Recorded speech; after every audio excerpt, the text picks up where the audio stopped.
오늘 제가 같이 나눌 말씀은 예수의 죽음을 우리 몸에 짊어지다라는 말입니다. 예수를 믿는다는 것은 내가 죽는다는 얘기입니다. 근데 죽는 게 쉽지가 않죠. 근데 우리가 죽을 때 어떻게 죽느냐면은 몸으로도 우리가 죽어야 된다는 얘기예요. 몸으로도 우리의 생각이나 감정이나 이성은 물론이고 우리의 몸으로도 죽어야 된다는 얘기입니다. 그래서 우리가 항상 예수의 죽음을 몸에 짊어진다라고 하지 않았습니까? 예수의 생명이 또한 우리 몸에 나타나게 하려 함이라. 몸이라고 얘기를 하고 있습니다. 이것이 무엇입니까? 우리가 육체적인 것, 물질적인 것에 대한 모든 고통을 다 짊어져야 된다는 얘기죠. 그래서 살면서 예수를 믿게 되면, 예수님을 믿고 따르게 되면은 필연적으로 물질적인 그러한 고통 속에 빠질 것이고 육체적인 질곡에 빠질 것이고 또 뭡니까? 육체라고 몸으로 표현될 수 있는 모든 영역에 관한 그러한 모든 그러한 고난을 받게 되는 것을 당연하게 생각해야 돼요. 그러면 그 물질 몸에 해당하는 그러한 우리가 죽음의 것이 무엇이 있겠습니까? 예수님께서 짊어졌던 그 모든 것을 생각해 보면 다 답이 나오지 않아요? 일단은 자기 가장 친한 사람들한테 배신을 당할 것입니다. 또 가족들부터 배척을 당할 것이고 또 뭐가 있겠어요? 머리 누울 곳이 없을 것이고 또 뭐가 있겠습니까? 잠잘 곳이 없을 것이고 또 뭐가 있습니까? 죄도에 의해서 사형을 당할 것입니다. 죄도권에 의해서. 마지막으로 예수님께서 사형 판결을 받았을 때 누구한테 사형 판결을 받았어요? 대제사장과 서기관과 뭐 그랬죠. 대제사장 세 개가 있었는데 장로, 대제사장과 장로와 바리새인이 같은 그렇게 그 당시로서는 말하자면은 대통령을 비롯해서 사법부, 행정부, 경찰 이러한 합법적인 모든 제도권이 예수님한테 사형 선고를 내렸다는 얘기예요. 예수님한테 사형 선고를 내렸습니다. 그렇기 때문에 우리가 예수님을 믿고 따른다고 하면은 그와 같은 몸에 죽듯이 그러한 제도권의 여러 가지 기존 질서에 의한 이런 핍박과 억울함을 당하게 될 것입니다. 그럴 때 우리는 어떻게 해야 되겠어요? 그 제도권을 욕하거나 그러지 않은 대신 그래 내가 예수님을 믿고 따르니까 내가 당연히 죽음의 짐을 지어야 될 것이고 따라서 이 제도권, 기득권을 가진 사람들이 합법적으로 나를 죽이려 하는 것이 당연하다. 내가 이와 같은 그러한 합법적인 그런 그 제도권에 의한 기득권에 의한 공권력에 의한 핍박을 당하지 않는다면 나는 예수님의 제자가 아닌 것이다 라고 생각하는 것이 맞다라고 생각을 합니다. 뿐만 아니라 내가 어떤 경제적으로 뭐 어려운 일을 당했다. 하나님은 왜 지금 나를 지금 편하게 살지 않고 왜 이렇게 했나 라고 생각하는 것은 오산이고 그래 내가 예수를 믿어서 예수님과 함께 죽음의 짐을 내 몸에 짊어져야 한다 그러면 당연히 내가 이와 같은 핍박도 당해야지.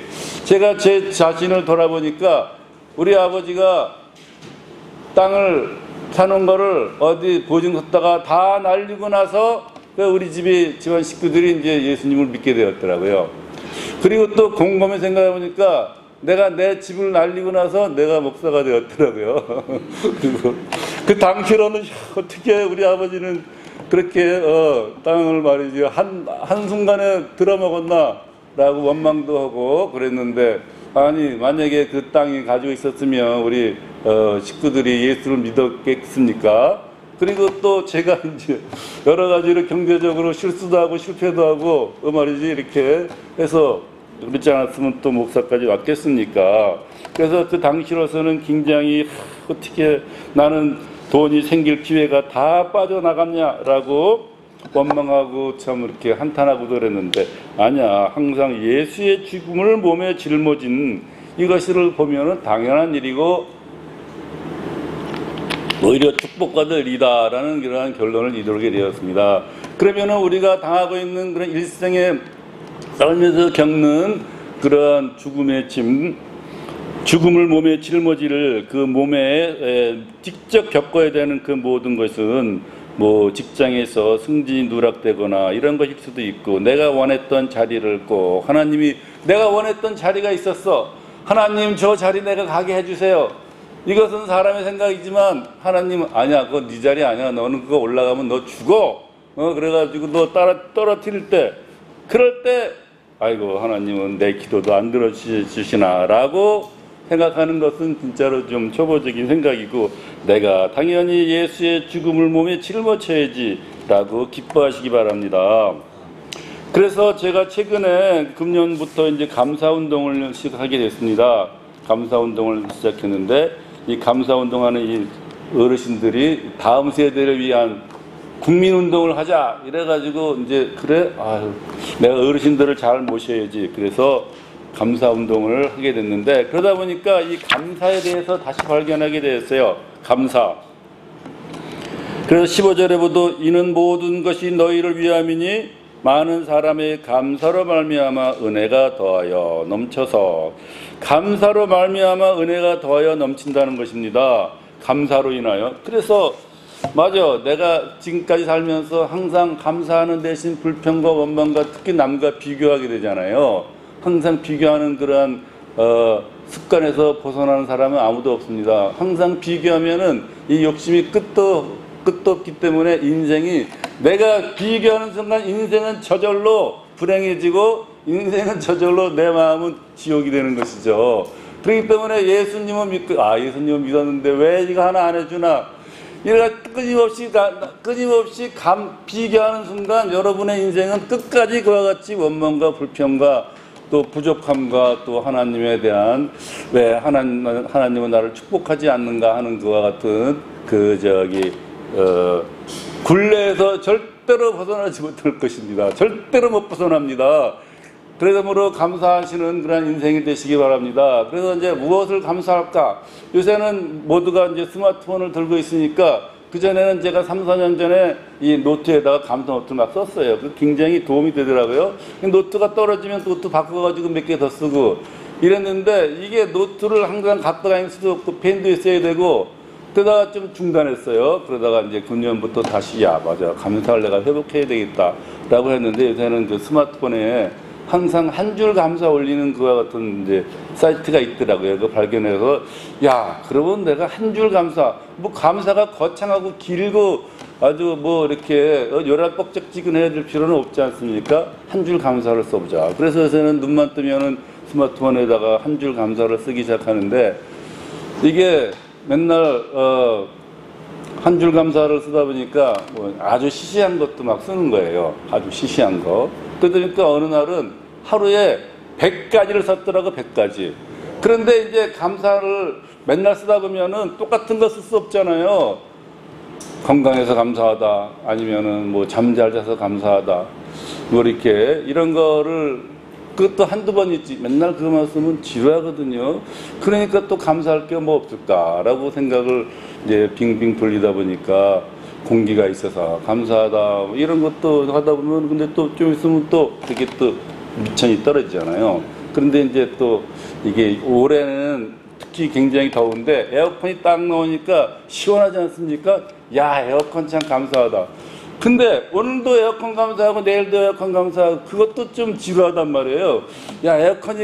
에어컨에서 시원한 공기가 나오는데 참 감사한데, 저 에어컨은 누가 발명했을까? 이걸 좀 주제왔어요. 이제 에어컨을 나오게 했던 그런 과학자나 기술자나 공학자들이 많이 있겠지만, 그래도 에어컨을 상용화할 수 있도록 가장 크게 기여를 한 사람이 누군가 찾아봤더니, 이제 캐리어라는 사람이요. 미국의 캐리어라는 사람이 에어컨을 상용한 사람으로 해서 에어컨을 발명한 사람으로 이렇게 사람들이 인정을 한단 말이에요. 그래서 에어컨 브랜드 중에 캐리어라는 그런 브랜드가 있지 않습니까? 그것이 이제 그 사람의 이름을 따가지고 만든 회사예요. 그래서 누군지는 모르지만 미스터 캐리어한테 이제 감사해야지, 이렇게 됐단 말입니다. 그러면 어떻게 돼요? 나의 생각과 사고의 폭이 대한민국을 뛰어넘은 미국까지 가게 되고, 그 캐리어가 50년 전 사람인지 100년 전 사람인지 모르지만 나의 사고방식과 나의 세계가 100년 전으로 거슬러 간다는 얘기입니다. 이게 굉장한 거예요. 간단한 게 아닙니다. 그리고 또, 그러면 외국 사람 캐리어만 내가 감사할 필요가 뭐가 있냐. 우리나라가 한글, 조금 전에 한글 얘기했지만, 자, 한글이 있으니까 이렇게 또 우리가 문자 생활을 쉽게 하고 여러 가지 좋은 점이 많으니까, 야, 그 세종대왕도 참 감사하구나. 이렇게 생각을 당연히 생각하게 되죠. 그러면 이제 대한민국이 민주주의 국가잖아요. 야, 대한민국의 자유로운 정치체제를 만들어진 것이 얼마나 감사합니까? 근데 거리에 나가서 예수 믿으라고 소리쳐도 아무도 붙잡아가는 사람이 없고, 붙잡아가기는커녕 거리에서 예배드리는 거를 방해하면 어떻게 돼요? 형법 158조에 의해 가지고 장사, 장례, 제사, 예배, 설교를 방해하는 자는 3년 이하의 징역 또는 500만 원 이하의 벌금에 처한다. 이게 형법 158조에 나와 있어요. 이게 법률로 보장하고 있습니다.